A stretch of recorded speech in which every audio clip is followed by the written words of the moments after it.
عقیدی په باب کې دا یو مستقل غلطی او پراډ عوامو سره شروع دی. وای زه د قرآن خلاف روایت نه منم. دا صرف یو پراډ دی عوامو د پاره. د هر امی او د خالی ذهن سړی ذهن منی چې او کنه حدیث خو د قرآن خلاف نشي منلی. علن کې کم ته چې حدیث وی محدثین چې صحیح السند وی شاذ معلول نوی، نو دا قطعا د قرآن خلاف نوی په حقیقت کې، او په ظاهر کې د قرآن خلاف روایت حجت ده. په دې خبر آسان پوهه کې یو حدیث په ظاهر کې د قرآن خلاف ده، دا بیا هم حدیث د رسول الله صلی الله علیه وسلم ده، دا حجت ده او د دې خلاف بنشي کوله. دا که دو سلورو کسو رد کړي هم وي، خو چې یو کس دو د دې تطبیق کړي وي او سند صحیح وي، نو تطبیق به مقدم وي په دغه جرح باندې.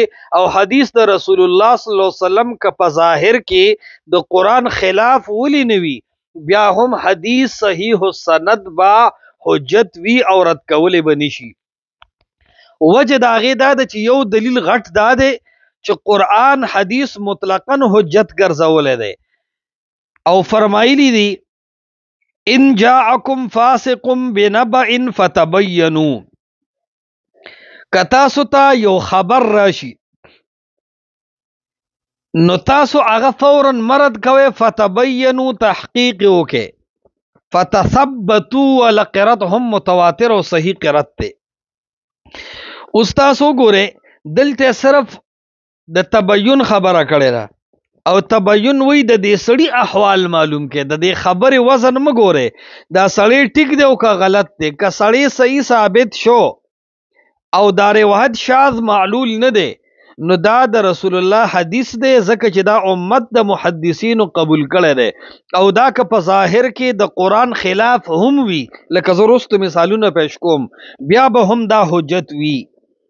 د دې قاعدې مطابق اول دلیل د الله تعالی دا فرمان دی چې ما آتاکم الرسول فخذوه وما نهاکم عنه فانتهوا. محمد رسول الله صلی الله علیه وسلم چې تاسو ته کوم خبر او کوم عمل درکې، فخذوه نو هغه فورا واخلئ، وما نهاکم عنه فانتهوا سنم چې منکې نو هغې نه فورا منع شئ.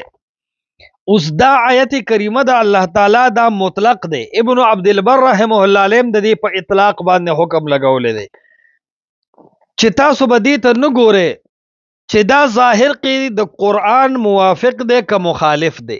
که ظاهر کې د قرآن موافقی او که مخالفی، خو فخذوه دې باندې عمل وکړئ. فلهذا قرآن په حدیث قرآن ته پیش کول، په قرآن تلل، یا ظاهر کې د قرآن خلاف روایت نه اغستل، دا دواړه قاعدې د دې آیت خلاف دي. ځکه قرآن وی فخذو فانتهو، او ما ویل دی ما عام دی، که ظاهر کې د قرآن موافق دی او که مخالف دی. لیکن چې په صحیح سند ثابت دی د رسول الله صلی الله علیه وسلم نه، او د امت محدثینو هغې ته شاذ او معلول نه دی ویلی، نو که دا د یو منکر حدیث، د یو فرویزی یا د یو حنفی ګل ذهن ناخلی، دا بیا هم د رسول الله حدیث دی، او دا چې امت مسلمه او سبیل المؤمنین نه دی رد کړي، نو دا د نن زمانه د غلام محمد پرویز د ذهن نه متاثره بچیان او ګلان نشي رد کولی. دویم آیت من یطع الرسول فقد اطاع الله. چا چې د رسول الله اطاعت وکړو گویا چې د الله اطاعت وکړو. اوس اطاعت مطلق پرېښی دی، که دا اطاعت د قرآن په عام کې خاص را تخصیص پیدا کوي که نه پیدا کوي، که دا اطاعت د قرآن مطلق مقید کوي که نه مقید کوي، که دا اطاعت د رسول الله د قول او فعل د قرآن د ظاهر موافقی او که ورسره ظاهری مخالفی، په هر صورت کې د رسول الله اطاعت داسې دی لکه د رب العالمین اطاعت.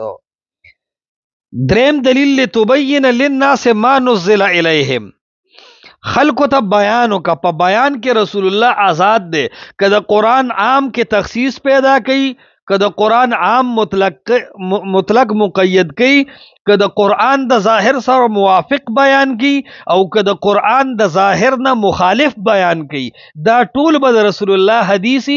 او په دې آیاتونو کې د سلفو د فهم نه چرته څوک نشي ثابتولی چې دا خبره کړي چې دا حدیث د رسول الله په قرآن اوتله، چرته نه دا ویلی دي که دا حدیث د قرآن د ظاهر خلافی رد کا. حقیقتا مخالفت خود حدیث او د قرآن بالکل نشی راتلی، لیکن ظاهرا مخالفت راتلی شي لکه مونږ به د هغې امثله پیش کو، خو په هر صورت کې به د رسول الله صلی الله علیه وسلم حدیث حجت وي او دا به رد کولی نشي. سلورم آیت په د الله تعالی فرمان دی فلا وربک لا یؤمنون حتی یحکموک، دا قوم او دا خلق تر هغه پوری ایماندار نشي جوړې دي حتی یحکموک چې تا حاکم او فیصله کن او نګرځي. حتی یحکم القرآن نه دی ویلی، یحکموک ویلی دی. قرآن حاکم ګرځول په حدیثو دا بالکل غلط دی، بلکې د رسول الله صلی الله علیه وسلم فهم په یو معنا او یو تعبیر سره په قرآن حاکم دی، په دې معنا چې د قرآن نه به هغه استدلال معتبر وي کم چې رسول الله صلی الله علیه وسلم کړي او کم چې سلفو کړي. نو د رسول الله صلی الله علیه وسلم حاکمیت ضروری دی، حاکمیت عام دی. حاکم که د قرآن د یو عام نه خاص جوړی نو حاکم ته اختیار دی. حاکمیت دی ته وی که د کتاب الله مطلق مقید کی نو تب رسول الله منی. که څوک وی چې زه د قرآن د عام نه تخصیص د رسول الله په جبه نه منم، د رسول الله حاکم نه دی منلی. که یو ځوان بچی او د یو بوډان وسی وی چې زه د قرآن مطلق د رسول الله په جبه مقید نه منم، یعنی خبر واحد مقید د پاره د کتاب الله د مطلق نشي کېده، د رسول الله حاکم نه دی ګرځولې. که یو سړی وي چې زه د رسول الله هغه خبره د خبر واحد په شکل نه منم چې د قرآن خلافي، معنا دا چې د قرآن د ظاهر خلافي، که دا وي چې زه نه منم نو د حتی یحکموک باندې ایمان نه دی راوړی، د رسول الله حاکم نه دی منلې، بلکې دی دا وي چې قرآن کې الله حاکم دی او دی رسول الله خو اکثر خبرې داسې کړي دي چې د الله د حاکمیت خلاف دي، نو دی په دې نظریه باندې د اسلام نه خارج او کافر دی. بل ځکه ګڼ آیاتونو په دې باب کې شته، خو اهم نقطه دی دا آیات ساتي طلبا طبقه او علما طبقه چې هغه حدیث چې باسند صحیح وو او غیر معلول و شاذ وو عند المحدثین، د اوسنو خلکو شاذ او معلول نه، هر هغه روایت چې هغه محدثین شاذ او معلول نه دی ګرځولې او د هغې په سند یې کلام نه دی کړی، دا روایت چرې هم د دې شین اسمان د لاندې او د دې خړې ځمکې د پاسه دا روایت چرې د قرآن خلاف نشي راتلی. ها د العقل السقیم خلاف بوي، خو د العقل السلیم خلاف بچره هم روایت را نشي، د چا د عقل به خلافي. ها که څوک وي چې د قرآن د خلاف نه دا مراد دی چې کم روایت د قرآن په عام کې تخصیص پیدا کوي دا به د قرآن خلافي، نو دا څه ډېر روایت بیا د قرآن خلاف شته. که څوک وایي چې د کتاب الله مطلق په خبر واحد مقید شي دا د قرآن مخالفت دی، نو داسې ګڼه حدیث بیا د قرآن خلاف شته. که څوک دا وایي چې د قرآن د ظاهر سره به موافق وي او کني د قرآن به خلافي، نو بېشکه داسې ګڼ روایت د قرآن خلاف شته. اهل سنت والجماعت اهل الحدیث هغه بالکل مني او د قرآن تشریح مني، اگر چې فرویزیان او منکرین حدیث طبقه هغه د قرآن خلاف گنی، خدا د هغې د عقل سقم دی او د عقل بیماری ده، دا د رسول الله صلی الله علیه وسلم د احادیثو فرق نه دی. لوی عالم دی ابوالقاسم اصبهانی 535 هجری کې تیر شوی دی. د کتاب دی الحجه فی بیان المحجه اول جلد 375 کې وی ان امره صلی الله علیه وسلم، د رسول الله صلی الله علیه وسلم یو خبره یو قول یا یو فعل اذا اخبر به واحد ثقه، کله چې یو ثقه سړی د رسول الله خبره نقل کړه لازم اتباعه، نو داغه اتباع لازم ده، ووقع العلم به او پاغه باندې یقین صادق وی واقعا وی، و الا او واقعا کیږي په یقین پیدا کوي دا خبر واحد هم، و ان لم یوجد له فی کتاب الله نص حکم، اگر که کتاب الله کې د هغه حکم د پاره یو نص نی. یہ خبر ته سوچو کې دا ابو القاسم دے اصبهانی سے کتاب نوم دے الحجہ فی بیان المحجہ. هغه کې وی چې رسول الله نه یو حدیث راغې نقل شو، نو پدې باندې د دې اتباع لازم ده او پدې عقیده ساتل ضروری دي. ان لم یوجد له فی کتاب الله نص حکم، اگر که د الله په کتاب کې د هغه باره کې نص نه، د الله د کتاب کې به هغه ته اشاره قدرې هم په ظاهر کې ما او تاسو نه معلومیږي، او چې د رسول الله صلی الله علیه وسلم په حدیث کې راغلل لکه د حقیقت طرف ته اشاره نشته، دارنګ ختنه کولو طرف ته اشاره نشته، وغیرہ ګڼ احکامات داسې دي، د مسواک ذکر پکې نشته، د اخترونو منځ پکې نشته، دا ټول خبرې، لیکن دا په قرآن کې نشته او حدیث کې راغلي دي. نو داسې حدیث به نه په قرآن پیش کولی شي او نه که د قرآن خلاف ظاهر سره خلافي نو نه به رد کولی شي، بلکې مطلقاً به داسې احادیث حجت وي. بل الاحکام د ابن حزم صاحب کتاب دے اول جلد صفحہ 99 کې وی من بلغه عن رسول الله صلی الله علیه وسلم خبر يقر بصحته ثم رده بغیر تقیه فهو کافر، چې د رسول الله صلی الله علیه وسلم حدیث ته بغیر د تاویل نه مطلقاً رد کو چې بس دا څه ځکه نه منم چې دا د قرآن خلاف دی. ابن حزم خو ګرم سړی دی، هغه پکې دا نه وی چې اورګه د دې علماو پکې سرای ده، د رسول الله په حدیثو سخت مینو، بس هغه وی فهو کافرون، په د کفر یکفر باب جاری دی. بل یو عالم دی الشریعه د علامه آجری اول جلد صفحه 410 دا د 360 هجری سړی دی.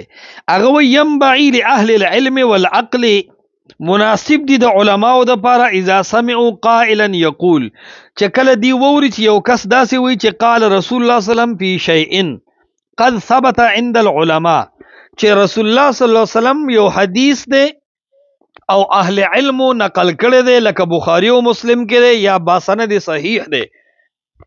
فعارض انسان جاهل، او یو جاہل راغے اگر یہ کتاب اللہ کا مخالف ہے یا وہ اس کو قرآن پر پیش کرنا ہوگا.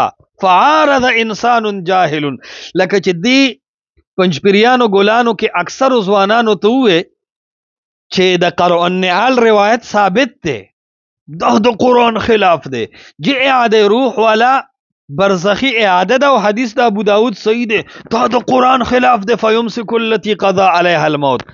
نوی چې کله صحیح حدیث دے او فعارض انسان جاہل، یو جاہل انسان پاک معارضه وکړه، فقال او دے کس دا اصول ذکر کړل، لکه دا خضر حیات سے اصول بیخی دا دی چې لا اقبل الا ما کان فی کتاب اللہ، زب اغه حدیث اخلم چا په کتاب الله کې یا ظاهر کې موافق د کتاب الله، یا د کتاب الله په عام کې تخصیص نه پیدا کوي یا د کتاب الله مطلق مقید کوي، نه زب صرف اغه حدیث اخلم. نو قیل له ودت بوي انت رجل سوء، ته بالکل بد او خطرناک سړی چې د رسول الله صلی الله علیه وسلم حدیث رد کې او چې دا د قرآن خلاف دی. ظاهر کې د رسول الله حدیث د قرآن خلاف وی کنه، ظاهر کې هو بزه دلائل پیش کم، آیت بم د آیت خلافی، نو بیا هو بدواړو آیاتو کې یو منی کې اجتماع د نقیزه نو برازي، او که دواړه نه منی بیا ارتفاع د نقیزه نو راځي، نو یو بخامخا بیا منی ال تطبیق کې نو چې څنګه آیت د آیت خلاف راتلی شي، داسې حدیث هم د حدیث خلاف راتلی شي، او حدیث هم د ظاهر د قرآن نه خلاف راتلی شي. صورت د تطبیق بکې ورنه توقف بکې، ورنه انتظار کوه چې یو ښه عالم توجیه وکي. د حدیث رد کول داسې آسان نه دي چې په سند صحیح راغې او محدثین د امت شاذ او معلول او نه ګرځو، تا ته د لاک پیره د قرآن خلاف کاری، ته به خاموشي کې، لیکن دا بنوي چې دا د قرآن خلاف دی او رد دی، دا هم وایي چې دا ظاهر کې د قرآن خلاف دی وایا، خو رد کول د حدیث او دا سویل چې دا د حدیث د قرآن خلاف دی او د کتاب الله خلاف چې څوک دا روایت منی کافر دی، دا ډېر لوی جرأت دی د الله د پیغمبر په حدیثو باندې او د نزان ساتل ضروری دي. او بیا علامه اجری سے وی چې تب ورته وی چې وانت ممن يحذرناك النبي صلی الله علیه وسلم وحذر منك العلماء، ته هغه سړی چې موږ رسول الله صلی الله علیه وسلم ستانه ساتلی یو، خبردار کړی یو، او علما ویلي دي چې داسې سړی به منکر حدیثي چې هغه وی چې لا اقبل الا ما كان في كتاب الله. اصول الدین د عبدالقاهر بغدادی 162 صفحه کې وی من رد حجت القرآن والسنت فهو کافر، څوک چې د رسول الله حدیث رد کوي او یا د قرآن آیت رد کوي دا کافر دی. نو سوچ کوا چې دا خبره دی د کفر دی چې زب روایت په قرآن تلم، ته یې څوک خوله ډکه د نسوارو دا نشئی سړی دی او یو نشئی سړی چې غاښونه د نسوارو ختم کړي دي، او ته هغه نشئی سړی راځي او هغه نشئی سړی وي دا روایت د قرآن خلاف دی او روایت به د ټولو نه اول په کتاب الله تللی شي. نسوار پریدا وی خوله صفا کا، بس د ځان علاج وکړه، د الله د پیغمبر حدیثو ته علاج مخیا.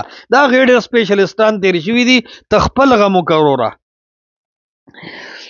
ابن حزم وی لکان کافرا باجماع الامه، الاحکام جلدو کې وی چې دی با د امت په اجماع سره داسې خلک کافر دي چې هغه وی چې زه به هغه روایت اخلم چې په کتاب الله سره موافقي. همدغه خبره العواصم من القواسم جلد 200 کې ده.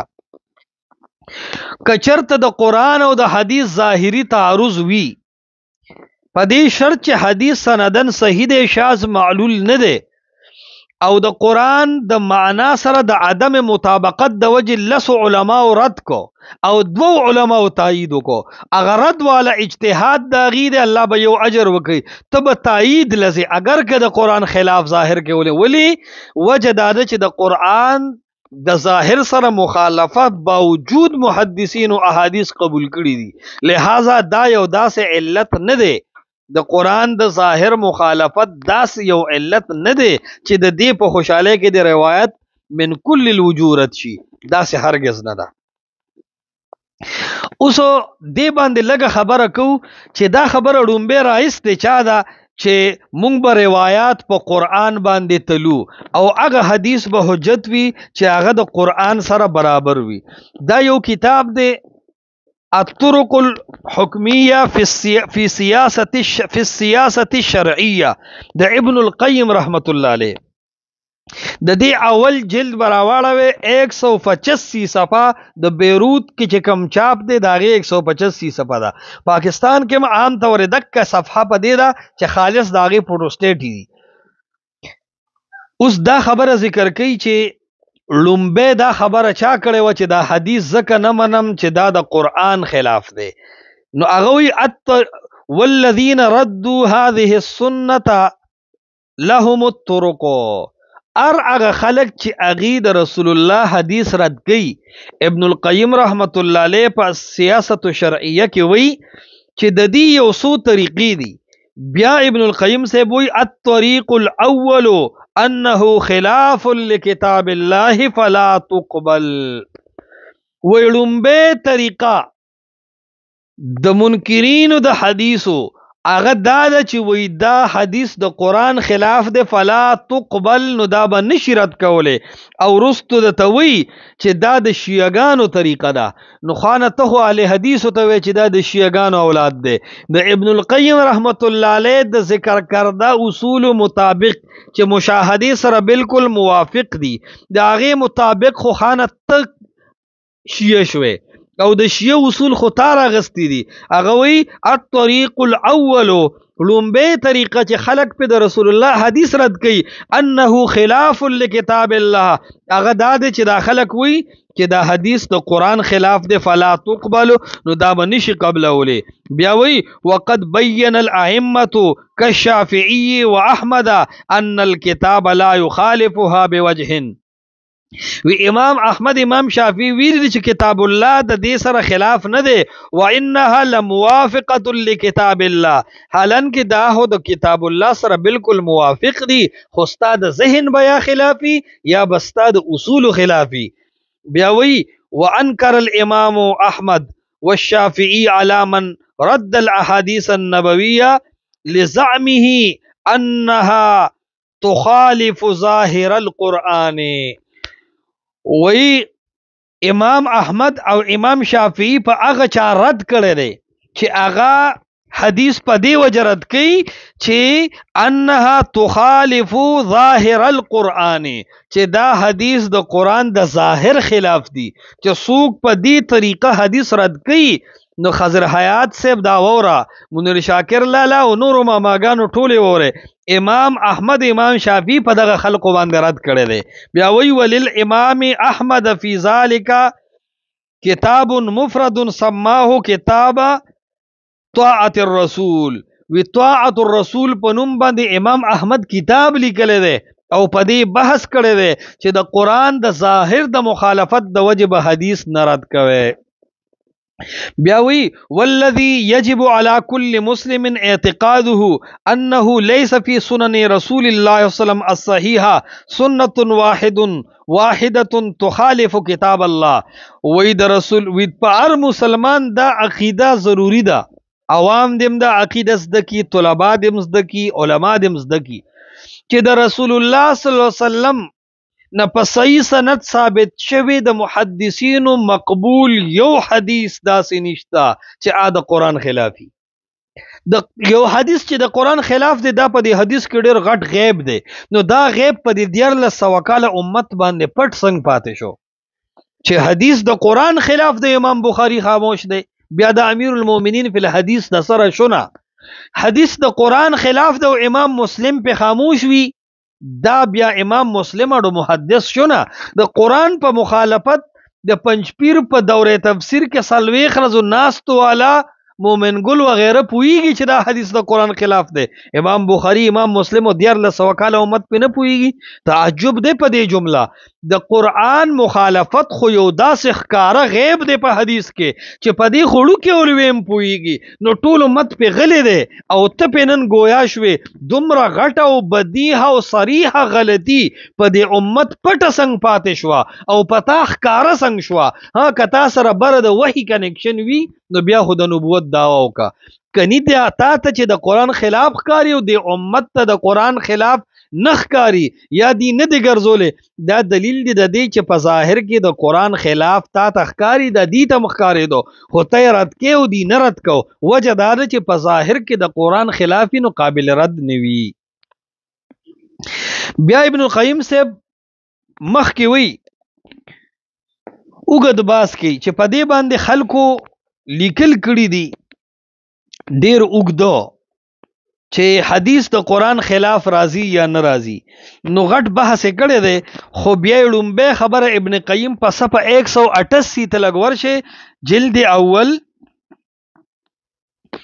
صفحه 188 الته کې تاسو وګورئ السیاست الشرعیه کې هغه وی لومبه مخالف د قرآن روایت چې ګرځولې دی هغه شیعاګان دي. څنګه ګرځولې دي هغه وی حتی ان الرافضه سلكوا هذا المسلك، وی روافض دا اصول راواغستل بعینه فی رده السنه الثابته المتواتره. وی دا روافض دا اصول راواغستل چې حدیث د قرآن خلاف دی نو رد کوي. او دا آیت ته الله فرمای یوصیکم الله فی اولادکم للذکر مثل حظ الانثیین. اوس هر منکر حدیث او دارنګ د انکار حدیث د اصولونو متاثر سړی دا ټکی ووري د به اطمینان شي. یوصیکم الله فی اولادکم، الله وی چې کم سړی مړ شو نو د اولاد تبا نارینه ته د زنانو دوچند عیسی ورکه او دغه سي زنانه ته ورکه. اوس دا د قرآن آیت دی. خضر حیات صاحب ته وایي ته د رسول الله دا حدیث اخلي چې فاطمه او د رسول الله بچو تبا او لوریانو تبا میراث نه ملاویږي، دا حدیث دی. او آیت وی چې کم سړی مړ شو د هغه په مال کې به د هغه لور او زوی ته حصہ ملاویږي. اوس که ته خالص د قرآن ظاهر اخلي، خضر حیات صاحب نو بیا ورشه او شیعه خمینی سره اعلان وکا. او کچرته خضر حیات وی چې زه د قرآن دا ظاهر آیت نه اخلم او زه دا حدیث اخلمه چې لا نورثو ما ترکنا صدقتن، د رسول الله سلام نه میراث نشي وړي، د هغه نه چې کومه طریقه پاتې شي هغه ټول مال به صدقه وي. نو دا خو ته حدیث منی او قرآن نه منی. نو خضر حیات صاحب ته بار بار دا ټکی ووره، ته د الله دا آیت منی چې یوصیکم الله فی اولادکم للذکر مثل حظ الانثیین، چې سړی مړ شي نو ماشوم له به حصہ ملاویږي، لور لهم زوی لهم. ته دا آیت منی که دا حدیث منی چې رسول الله فرمایي چې زما اولاد تبا حصہ نه ملاویږي؟ دا حدیث ته دی آیت خلاف دی. چا ویلی دی؟ روافض ویلی دی. نو دا آیت یې واغستو روافضو او حدیث رد کو، وی دا حدیث د قرآن خلاف دی.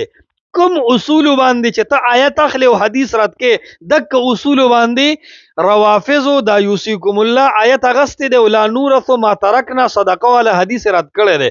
اوس کته دا آیت اخلی نو شیعه او که دا حدیث اخلی نو د قرآن خلاف حدیث ته ولې منی؟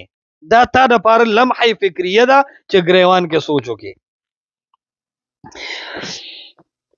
بیا په دې باندې باس کړی چې ابن خراش لیکلی دی چې اهل سنت دا حدیث اغسته دی. ابن قیم صاحب وی چې اهل سنت دا حدیث اخلی او قرآن پرېښی دی. ابن خراش لیکلی دی. او ته لږ غونده وګوره کشف الاسرار د خمینی اغستا والا، اغه کشف الاسرار کې خمینی دقه خبر لیکلی دا او دا نقل کړی شیخ الحدیث مولانا سرفراز خان صفدر صاحب په ارشاد الشیعه کې هم ده. هغه وی خمینی وی های های ابو بکر با قرآن، او دکه سی په عمر باندې لعنت او طعن ویلې ده خمینی. وی اے ابو بکر او عمر قرآن واخله، قرآن واخله، حدیث مو اغسته ده د قرآن خلاف. دا کم طعن چې تنن اهل سنت ته او خصوصا اهل حدیث ته ورکه چې اے اهل حدیثو راشه قرآن واخله او حدیث پرې ده، دا خبر استا د ماما زوی او د کاکا زوی. خمینی په کشف الاسرار کې کړی دا او ویلی دی چې اے عمر راشه قرآن والا او حدیث پرې ده. او بیا په اوږد بحث کړی دی. بهر حال جهمیه هر گمراه فرقه یاد ساته، هر گمراه فرقه. ابن القیم سے په صفحه 188 په سیاست شرعیه کې لیکلی دی هر گمراه فرقه چې اول باغ کتاب الله پیش کړي او اصول به دی چې د کتاب الله ظاهر واخله او حدیث پرې دی. لکه شیعگان د کتاب الله ظاهر اخلی او حدیث د لا نورث ما ترکنا صدقه والا پرې دی.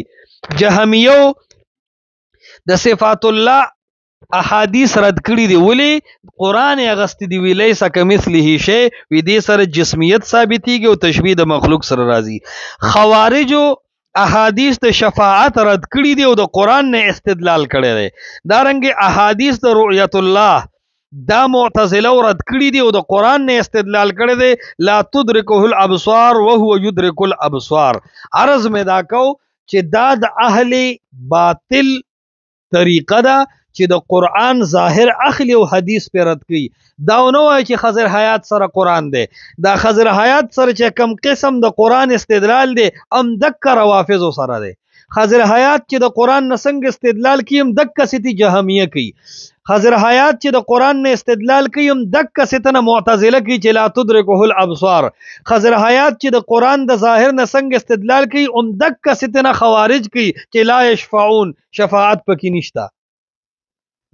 نو عرض دادی چې دا گمراهی دا تمسک بالقرآن نه دی او دا ورته شیطان دا بد عمل خیسته کړی دی چې ګنې ته په دې باندې کتاب الله ته رسې، الان کې په دې باندې کتاب الله رد کولی شي. دې کې یو آسانه خبره بلم ده چې کم سړی وي چې زه هغه روایت اخلم چې عاده کتاب الله سره موافق وي او د قرآن خلاف حدیث به نه اخلم. مثال زم واما او ته هم وې چې حدیث د قرآن خلاف به نه منو، مثال دا زما استا بالفرض والمحال اتفاقی اصول شو چې د قرآن خلاف حدیث به نه منو، دا ما ممنل تا ممنل. اوس سوال دا د ځوانه چې د قرآن خلاف وای ستا ته یو حدیث د قرآن خلاف ګڼې او زه حدیث د قرآن موافق ګڼم، اصول د دواړو یو دي. تم وی چې د قرآن خلافی زبه نه منم، زم وام بالفرض چې زه د قرآن خلاف روایت نه منم، خو اوس یو حدیث دی ته د قرآن خلاف غنی او زه د قرآن خلاف نه غنم، اوس بستا خبره معتبر یو که زما ثالث بسو کی؟ نو زه وامه ثالث چې نه ته ما نه منې او زه تا نه منم، نو د جمهور امت به ثالث کو. وګوره چې څومره احادیث ذخیره موجود ده، اکثر محدثینو یو روایت د قرآن موافق ګڼلې ده او د قرآن خلاف ورته نه دی ویلې، نو ته د جمهور محدثینو سره اتفاق ولې نه کې چې ته مو وې چې دا د قرآن د ظاهر خلاف دی خو تطبیق اشتا محدثینو کړی دی، زه د قرآن خلاف نه ګڼم. که داسې وکړې نو زما استا اصول یو کیږي تر یو حده او صلح راځي، او کته وې چې دا د قرآن خلاف دی او جمهور امت وی چې دا د قرآن خلاف نه دی، نو ته وحی صاحب الوحی چې د جمهور امت خلاف بدستا قول حجت څنګه شي؟ ته د سبیل المؤمنین مصداق هم نه، دا 1200 کاله امت د سبیل المؤمنین مصداق دی. بل خبره مونږ دا وایو احادیث داسې شته چې هغه به په ظاهر کې د قرآن خلاف وی بیا به هم منلی شي، لکه قرآن کې راځي یوصیکم الله فی اولادکم للذکر مثل حظ الانثیین، کم سړی چې هم مړ شو د اولاد باره کې وي دا کلک حکم دی چې د مړي اولاد که نارینه وي او که زنانه الکانو جنکو ته به په میراث کې حصه ملاویږي، او حدیث کې وی چې پیغمبر وفات شي دا هغه لور او زوی ته به میراث کې حصہ نه ملاویږي. اوس دا حدیث دی چې لا نورثو، انبیا وی زمونږ نه میراث نشي وړلی، ما ترکنا صدقتن، مونږ چې کم مال پریدو هغه به صدقی، هغه کې د فاطمه او د کلثوم وغیره حصہ نشتا. اوس دا آیت او حدیث خپلو کې په ظاهر کې معارض دي، شیعگان آیت اخلی او حدیث پریدی، مونږ حدیث اخلو او ظاهر کې په یو خاص معنا باندې آیت پریدو. که ته شیعی نو دا آیت واخلا، که اهل سنت نو حدیث والا، او چې حدیث علی نو دا حدیث خود قرآن خلاف دی ولی اخلی؟ دا یو اهم سوال دی. دا آیت دی چې یوصیکم الله فی اولادکم للذکر مثل حظ الانثیین، آیت مطلب دا دی چې سړی مړ شي دا هغه بچو ته به میراث ورکې، او حدیث کې دی چې لا نورثو میراث به نه ورکې د انبیاء او بچو ته. اوس آیت او حدیث خلاف دی، روافض آیت اغسته دی او اهل سنت او حدیث اغسته دی. دا حدیث د قرآن خلاف دی او بیا هم حجت دی، ظاهرا خلاف چې وته وي. دویم آیت منکرین حدیثونه تاسو که چې تاسو رجم منې که نه منې، که رجم نه منی خو بس خبره ختم، او که رجم منی نو دا قرآن به بیا څنګه منی؟ قرآن کې الله فرمایي چې الزانیت والزانی، زناکار ښځه او زناکار سړی دا چې کله زنا وکي نو 100 جلدتن 100 دورې به وخې، رجم کې به نه 100 دورې دي. او حدیث کې راځي چې واده کړي سړی او ښځه زنا وکي نو رجم کې به فرجموهما. نو اوس وګوره آیت کې وی چې 100 دورې به وي رجم کې به نه، او حدیث کې وی چې رجم کې به 100 دورې به نه وي. اوس دا آیت او حدیث ظاهر کې خلاف دي د فرویزی اصول موافق. اوس کته آیت اخلی او حدیث پرې دی خو ظاهره خبره ده، کته وی چې زه دغه رجم هم منم نو بیا د آیت کریمه سره مخالفت راځي، د دې بس کیږي. او دا آیت دا حدیث د رجم د ظاهر د آیت خلاف دی، بیا هم محدثین قبول کړي دي، پته لګي چې د قرآن خلاف حدیث به منلی شي. دارنګ د یوصیکم الله آیت نه لا نورث ما ترکنا صدقه والا حدیث خلاف دی، تمام اهل سنت دا حدیث رد کړي نه دی. دا د دې دلیل دی چې محدثینو د دې قاعده مخالفت کړي دي چې غني حدیث به د قرآن خلاف نو رد بینه. محدثین چې رجم منی محدثین چې د رسول الله په مال کې د هغه بچو له حصہ نه مني، پته لګي چې دی د قرآن خلاف ظاهرا روایت هم مني. بل د منکر حدیث نه تپوس دا دی چې د کورنی خر باره کې ته څه وایې. ګوره کورنی خر دې باره کې ته څه وایې؟ ځکه د ځنګل خره حلال دي چې هغې د خلک ځای براوي که څه نومونه وتالي، هغه حلال دي. نو ته عام د خرو په حکم کې ټول عمومي حرمت نشي راوستي. رسول الله فرمایي که ته وایې چې زه خر د قرآن نه ثابتوم چې حرام دی، رسول الله فرمایي چې لا اجد فيما اوحي الی محرما على طاعم يطعمه الا ان يكون میتا او دما مسفوحا او لحم خنزیر. نو قرآن کې خو خر ته حرام نه دی ویلی او په حدیث کې کورنی خر ته حرام ویلې دی.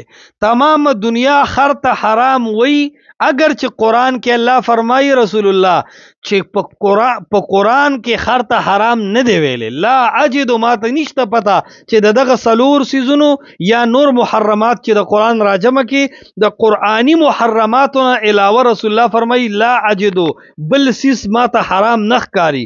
او د قرآن ټول محرمات چې راجمه کې خر پکې نه دی ذکر. نو خضر حیات صاحب تازه خر ولې نه خوري؟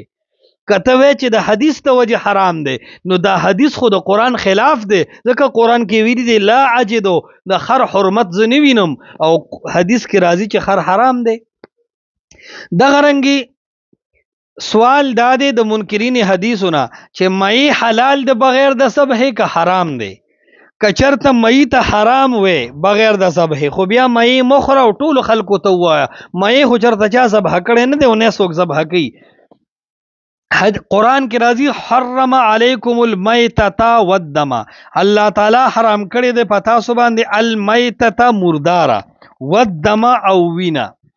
اوس مرداره حرام ده چې ذبح نشي هغې ته مرداره وي، نو مئی خو ذبح نه دی او حلال دی. او بل روایت کې راځي چې هغه موقوف صحیح دی او مرفوع په سند کې مقال دی چې احلت لنا میتتان و دمانی، دو قسم وینې مونږ له حلال دي. علن کې الله فرمایي والدما وینه حرام ده، میتتان او مرداره هم دو قسم حلاله ده. اوس سوچو که ځوانه قرآن وی دو وینې، قرآن وی وینه او مرداره دواړه حرام دي، او حدیث وی چې دو قسمه وینه او دو قسمه بغیر ذبح خوراک دا حلال دی. دا موقوف روایت او دا آیت د یو بل خلاف دی. تمام محدثینو قبول کړی دی، دا د دې دلیل دی چې د قرآن خلاف حدیث حجت دی. او دارنګي ګڼ څیزونه دي